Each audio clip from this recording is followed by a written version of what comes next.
आपत्ति जाहिर की कि जिस तरह से आप उनके लिए संदेश दे रहे हैं, उन्हें आप उनका स्वागत कर रहे हैं, वैसे ही हमारे हरीश सहनी जी का भी स्वागत होना चाहिए था। आप बोलना बंद कीजिए तो हम भी बोलना बंद कर देंगे। ये बातें चल रही थी और ये सिर्फ यहाँ की बातें नहीं है। इसके बाद कई पत्रकारों से हमारी बातचीत हुई, कई नेताओं से हमारी बातचीत हुई। सबका कहना था कि आज मुख्यमंत्री जी का बॉडी लैंग्वेज बहुत बदला हुआ था। विरोध का जो मूल आधार है, हमारे संपादक नमन मिश्रा जी कहते हैं ना कि जो मूल अवधारणा है, विपक्ष का जो रोल है, शायद वो भूल गई है। यही कारण है कि हम लोग पत्रकारों को विशेष रोल निभाना पड़ता है विपक्ष के रूप। पनोरमा ग्रुप, जो सोचता है वो करता है। नमस्कार, भारत लाइव देख रहे हैं आप। सीधे सदन से चर्चा करेंगे। देखिए, आज विधानमंडल का शीतकालीन सत्र का पहला दिन था।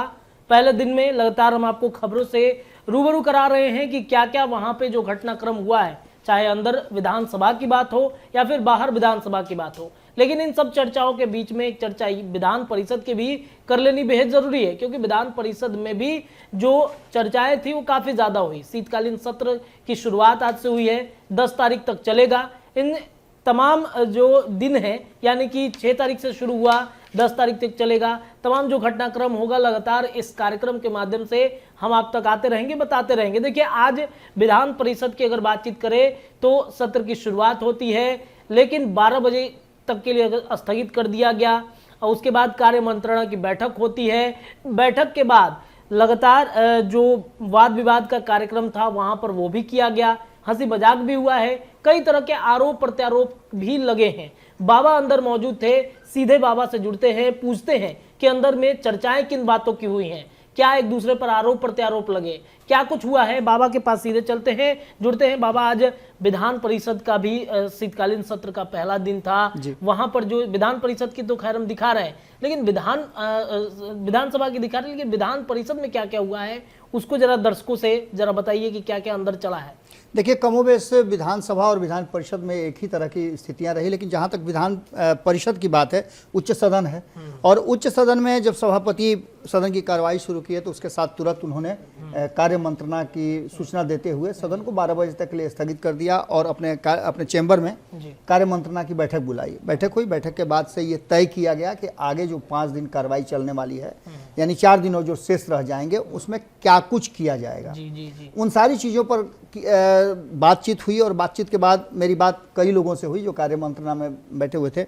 उनका कहना यह था कि जो बातें पहले से तय थी लगभग उसी पर बात होगी और इसके अलावे और भी कई मुद्दे थे जिसको लेकर के सदस्यों ने, माननीय सदस्यों ने अपनी अपने ग्रीवांसेस रखे हैं, अपना अपना डिमांड रखा है, जिस पर भी बहस होना है।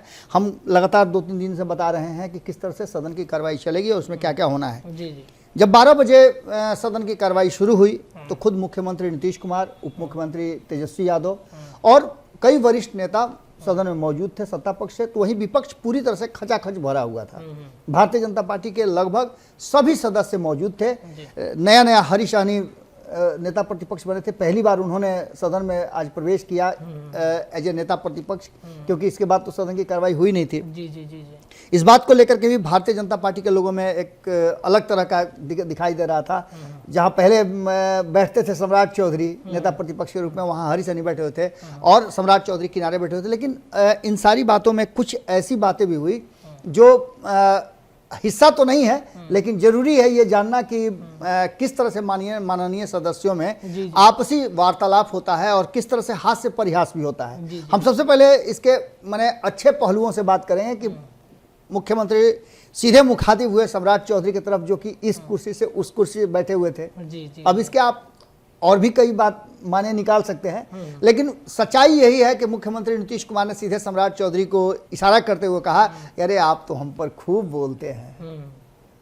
इस पर सम्राट चौधरी, चूंकि जानते हैं सम्राट चौधरी चुप रहने वालों में से है नहीं, उन्होंने इस पर मैंने तुरंत पलटवार करते हुए कहा कि सर आप भी तो हम पर चुप नहीं रहते हैं, आप बोलना बंद कीजिए तो हम भी बोलना बंद कर देंगे। ये बातें चल रही थी और ये सिर्फ यहाँ की बातें नहीं है। इसके बाद कई पत्रकारों से हमारी बातचीत हुई, कई नेताओं से हमारी बातचीत हुई। सबका कहना था कि आज मुख्यमंत्री जी का बॉडी लैंग्वेज बहुत बदला हुआ था, काफी खुश नजर आ रहे थे। इस बीच में हमें सूचना मिली, जैसे ही मैं विधान परिषद में प्रवेश किया वैसे ही जानकारी मिली कि मुख्यमंत्री जी सभापति के कक्ष में बैठे हुए हैं, वार्तालाप चल रहा है। इसके बाद फिर दोबारा ये जानकारी मिली कि मुख्यमंत्री जी सभापति के कक्ष में दोबारा गए हैं। जब वो लॉबी में टहल रहे थे तो खास करके भाजपा के नेताओं से बहुत आत्मीयता से मिल रहे थे, इसकी भी चर्चाएं पत्रकारों के बीच में खूब थी। इन सारी बातों को लेकर के ये तो चल ही रहा था, इसी बीच में एक संदर्भ आया जब सभापति ने अपने अभिभाषण में शोक संदर्भ जो प्रस्तुत किया। लगभग 9 हमारे जो हस्तियों को हमने खोया है इस बीच में, जी जी जी, तो उनको श्रद्धांजलि दी गई, उसके लिए मौन भी रखा गया। इसी बीच में चर्चाएं और भी होने लगी। इसी चर्चा में जो नए राजवर्धन आज़ाद जो हैं एमएलसी बने हैं, उनको बधाई भी दिया गया सदन में प्रवेश करने के लिए। तो वहीं इनके बधाई देने के बाद हरीश सहनी का नाम नहीं लिया जाना, क्योंकि पहली बार वो भी सदन में प्रवेश किए थे। तो इस बात को लेकर के भारतीय जनता पार्टी के नेताओं ने आपत्ति जाहिर की कि जिस तरह से आप उनके लिए संदेश दे रहे हैं, उन्हें आप उनका स्वागत कर रहे हैं, वैसे ही हमारे हरीश सहनी जी का भी स्वागत होना चाहिए था। सवाल ये भी खड़ा हुआ कि क्या अति पिछड़ा के से आते हैं इसलिए आप ऐसा कर रहे हैं क्या? आप समझ लीजिए कि इसका सीधा सा मतलब है कि जातीय गणना का जो रिपोर्ट आया है, सारा चीज वहां मुड़ करके जा रहा है। तो जैसे ही इस पर सवाल खड़े किए गए तो विजय चौधरी उठे, उन्होंने उठ करके कहा कि नहीं नहीं ऐसा कुछ नहीं है। हरीश सहनी जी आज से बहुत दिन पहले, कुछ ही दिन पहले एज ए नेता प्रतिपक्ष उन्होंने चिट्ठी भेजी थी, उसके बाद हम लोग मिले भी हैं, इनको बधाई भी हम लोग दिए हैं। ये सारी बातें चल ही रही थी। इसी बीच में सभापति महोदय अभी कुछ बोलते उससे पहले खुद मुख्यमंत्री नीतीश कुमार उठे और उन्होंने कहा कि मैं हरीश सहनी जी का स्वागत करता हूँ एज ए नेता प्रतिपक्ष। सारा माहौल फिर से एकदम सामान्य हो गया। और इसके बाद 2 जो हैं वो विधेयक, जिसमें वित्त विधेयक है और इसके साथ साथ द्वितीय अनुपूरक व्यय विवरणी जो है उसको प्रस्तुत की गई। हम इस पर डिटेल्स में बात करेंगे। 23-24 का किया गया है। अब आगे जो है जिस तरह से ये बातें सब चल रही हैं उसमें आने वाले समय में जातीय सर्वे के रिपोर्ट पर भी चर्चा होगी और जो वित्त विधेयक पेश किया गया है उसको लेकर के, जीएसटी विधेयक को लेकर के चर्चाएं होंगी और ये चर्चा काफ़ी गर्मा गर्मी वाली होगी, ऐसा अनुमान लगाया जा रहा है। आज बहुत ही अच्छा माहौल था और इस माहौल में ऐसा लग रहा था कि वास्तव में उच्च सदन है तो उच्च सदन की गरिमा के अनुरूप सदन में कार्रवाई चली। यानी कि अच्छा लगा हम लोगों को भी देख करके कि पहली बार हुआ कि हंगामा नहीं हुआ और मुख्यमंत्री ने और बाकी के जो विरोधी सदस्य थे उनके बीच में बहुत ही सौहार्दपूर्ण माहौल में एक दूसरे से बातचीत बाबा मामला तो गड़बड़ा गया। गाजा और हमास के मुद्दों को लेकर जिस तरीके से माले ने, जो लोग थे जिनकी मौत हो गई फिलिस्तीन में, उनको भी श्रद्धांजलि देने की बात वो लोग करते आ रहे थे, इस पर हंगामा हो गया था।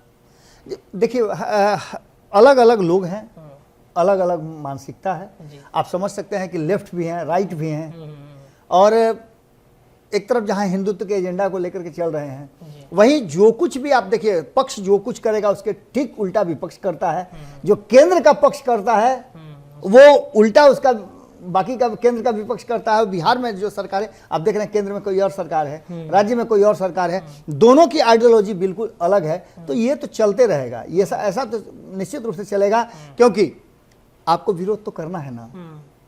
विरोध का जो मूल आधार है, हमारे संपादक नमन मिश्रा जी कहते हैं ना कि जो मूल अवधारणा है, विपक्ष का जो रोल है, शायद वो भूल गई है। यही कारण है कि हम लोग पत्रकारों को विशेष रोल निभाना पड़ता है विपक्ष के रूप में, और इसलिए हम लोगों को लोग कहते भी हैं कि आप भाई इधर से बोलते हैं उधर से बोलते हैं। हालांकि हमारा वैसा कुछ नहीं रहता है, लेकिन जहाँ तक हमने भी सुना है, हालांकि मौका नहीं मिला हम देखने का कि क्या कुछ हुआ, लेकिन जो जानकारी मिली है, जो चर्चाएं चल रही थी, उन चर्चाओं में था कि कहीं ना कहीं लेफ्ट के और जनता दल यूनाइटेड के बीच में तल्खी बढ़ी है। हालांकि लेफ्ट और नीतीश कुमार का क्या संबंध रहा है, आज से 3 दिन पहले लोगों ने देखा है, उनके मंच पर गए थे। लेकिन इस मुद्दे पर जिस तरह से माननीय विधायकों के बीच में भी बातें हुई है, जैसा कि जानकारी मिला, तो कहीं ना कहीं आप समझ ही सकते हैं कि आने वाले 2024 के चुनाव को लेकर के भी मद्देनजर भी इसको देखा जा सकता है। जी चलिए, तो आज विधानसभा के शीतकालीन सत्र का पहला दिन था। बाबा से हमने जाना कि सीधे जो अंदर क्या होता है, जो तस्वीरें सदन के अंदर कार्रवाई के दौरान हम आपको दिखाते हैं, लेकिन कुछ तस्वीरें छूट जाती हैं जिसे इन 4 दिनों में हम आप तक पहुंचाएंगे सीधे सदन से। बाबा के साथ जुड़ते रहेंगे, जुड़े रहिए भारत लाइव के साथ। तमाम खबरें लगातार हम आपको देते रहेंगे। बहुत बहुत धन्यवाद। पनोरमा ग्रुप, जो सोचता है वो करता है। अगर ये वीडियो पसंद आई और वह बिहार के राजनीति और बिहारियत से सरोकार रखेनी तो सब्सक्राइब बटन दबा के चैनल के सब्सक्राइब कर ली। ओजे एगो घंटी बा, ओकरा बटन दबा देला से कुल सटीक और मारक खबर रुआ मुफ्त में मिल जाई। अगर रुआ पत्रकारिता के हमनी के नया प्रयोग में सहयोग कर चाहतानी तो ज्वाइन बटन दबा दी। पेटीएम नंबर नोट कर ली 9386816700। धन्यवाद।